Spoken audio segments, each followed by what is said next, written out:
Welcome back. It's time now for the financial week. Jamaica's economic growth fell below projections for the July to September quarter. The Statistical Institute of Jamaica, Statin, shared the third quarter results today. Javon Keys has the details. The economy grew by 5.8% for the July to September quarter. The gross domestic product (GDP) for the period fell below the projected 6.3% growth given by the Planning Institute of Jamaica (PIOJ).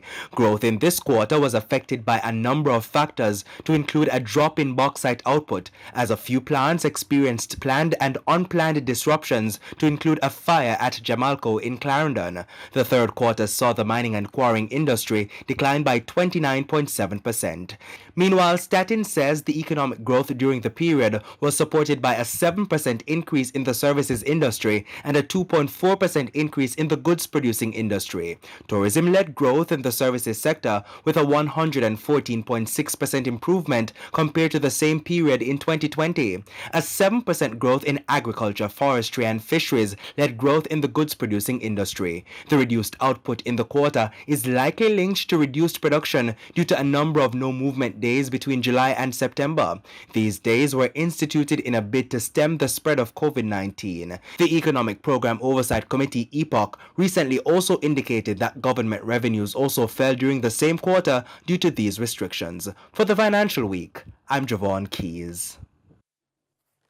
Now, the initial public offer for spice and sauces manufacturer Spur Tree closed just 2 days after it opened. The IPO, bringing 335.4 million shares at $1 each to the junior market, was scheduled to close on January 19. Spur Tree says the offer was oversubscribed. The company says the basis of allotment will be published in a matter of days. Now, currency trading closed 2021 with the US dollar selling for an average $155.09. $122.76 is the going rate for the Canadian dollar, $210.14 for the pound, while the euro is trading at $177.64.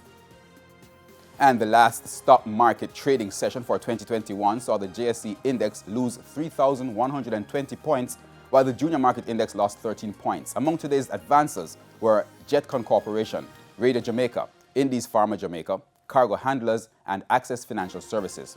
On the losing side, Blue Power Group, CAC 2000, Express Catering, Proven Investment US dollar shares, and iCreate.